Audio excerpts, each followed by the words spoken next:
Welcome to Dev Classes. Today's story The Making of a Scientist by Robert W Peterson. तो आज की कहानी होने वाली है बहुत अधिक इंटरेस्टिंग।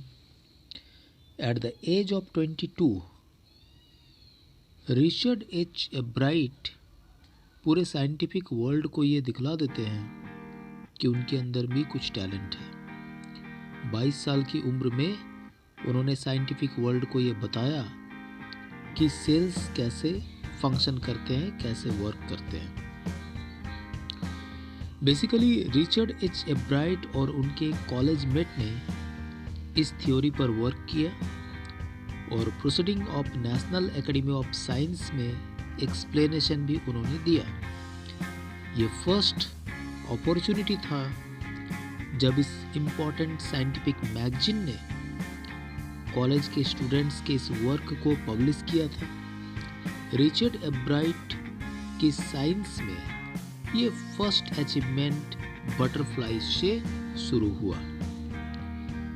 रिचर्ड ब्राइट अभी किंडरगार्टन में ही थे जब उन्होंने बटरफ्लाइज को कलेक्ट करना शुरू कर दिया था। वो रॉक्स, फॉसिल्स, कॉइन्स भी कलेक्ट करने के बहुत अधिक शौकीन थे। यहाँ तक कि वो एक एस्ट्रोनॉमर भी बनना चाहते थे। He sometimes gazed at stars all night. कभी कभी तो रात भर तारे भी देखा करते थे। रिचर्ड ब्राइट की माँ ने सीखने में रिचर्ड की काफ़ी मदद की। वो उसे टूर्स में लेकर के जाती, उसके लिए टेलीस्कोप, माइक्रोस्कोप, कैमरास और जो भी इक्विपमेंट्स का रिक्वायर उनको होता, वो सारे रिक्वायरमेंट्स को वो देने में उसकी मदद करती थी। रिचर्ड जब 3rd स्टैंडर्ड में थे तो उस समय रिचर्ड के फादर का डिमाइस हो गया था, उनकी डेथ हो गई थी। तो रिचर्ड के मदर के लिए रिचर्ड ही सब कुछ थे और बेसिकली रिचर्ड अपने लाइफ में कुछ करना चाहते थे, कुछ बनना चाहते थे। तो अपने क्लास के रैंकर भी साबित हुए। जब रिचर्ड 2nd स्टैंडर्ड में थे तो उन्होंने अपने जहाँ पर वो रहा करते थे वहाँ पे 25 स्पीसीज ऑफ बटरफ्लाइज के बारे में उन्होंने इंफॉर्मेशन कलेक्ट किया था अपने होम टाउन में। रिचर्ड की लाइफ में एक बहुत बड़ा बदलाव उस समय आया जब एक दिन उनकी मदर ने एक बुक उनके लिए परचेज किया, जिस बुक का नाम है the travel of monarch x. और इस बुक में ये बताया गया कि किस प्रकार मोनार्क नाम के जो बटरफ्लाइज हैं वो मिड अमेरिका में माइग्रेट करते हैं। इस बुक में जो रीडर्स के लिए एक बहुत अच्छा एक अपॉर्चुनिटी था, इस बुक में डॉक्टर फेडरिक ए आर्क्यूहार्ट जो टोरंटो यूनिवर्सिटी कनाडा से थे, उन्होंने बहुत सारे बटरफ्लाइज के ऊपर में लेबल लगाने की बात कही थी। तो ब्राइट ने बटरफ्लाइज के फ्लॉक्स को उन्होंने पालना शुरू कर दिया और जो फीमेल बटरफ्लाइज है उनको वो पकड़ते थे, उनके एग्स को ले लेते थे और उसके बाद क्या करते, अपने बेसमेंट में उनके लाइफ साइकिल के बारे में वो बात किया करते थे। 7th स्टैंडर्ड में रिचर्ड ने डिस्ट्रिक्ट साइंस काउंटी फेयर यानी कि जिला विज्ञानी मेले में उन्होंने पार्टिसिपेट किया, बट अनफॉर्चुनेटली वो हार गए। वो इस रिचर्ड के लिए एक बहुत अधिक सैड एक्सपीरियंस था, लेकिन रिचर्ड ने हार नहीं मानी। उन्होंने फिर से अपने प्रोजेक्ट को तैयार किया। जब वो 8th स्टैंडर्ड में गए तो उनका प्रोजेक्ट था कि बहुत सारे मोनार्क कैटरपिलर्स एक वायरल डिजीज़ के कारण मरते हैं और ये पता लगाने का कोशिश किया गया और इस बार रिचर्ड की जीत हो गई।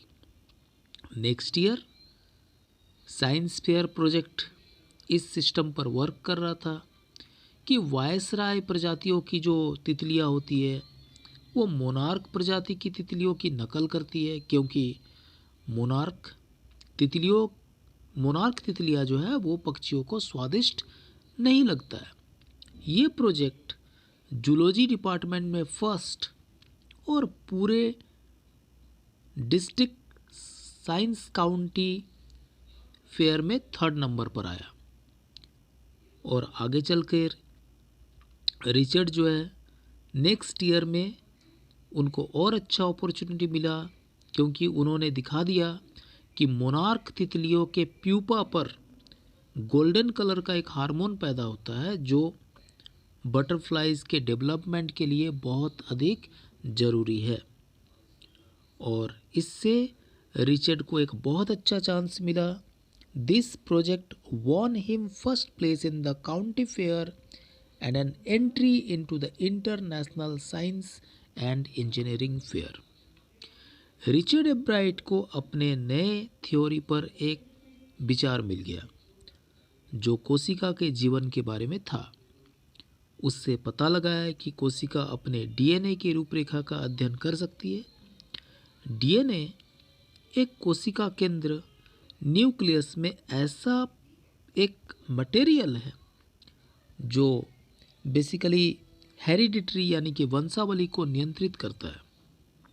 इस प्रकार डीएनए जीवन का एक रूप मंत्र है। रिचर्ड एब्राइट को अपनी दूसरी रुचियों के लिए भी समय था। वो एक बहुत ही अच्छे ऑरेटर थे। ऑरेटर का मतलब होता है जो कहीं पर स्पीच डिलीवर कर सकते हैं, और एक बहुत अच्छे पब्लिक स्पीकर भी थे। साथ ही एक बहुत अच्छे कैनोइस्ट यानी कि नाव चालक भी थे। एक बहुत अच्छे फोटोग्राफर थे, और साथ ही साथ वो जो है वो अपने एसएसटी के टीचर जिनका नाम मिस्टर वेहरर था उनको वो हमेशा कॉम्प्लीमेंट देते थे, बहुत लाइक करते थे। क्योंकि मिस्टर वेहरर के जो न्यू थॉट्स थे ये रिचर्ड को बहुत अधिक मदद करते थे, इसलिए रिचर्ड उनको अपना आइडियल मानते थे।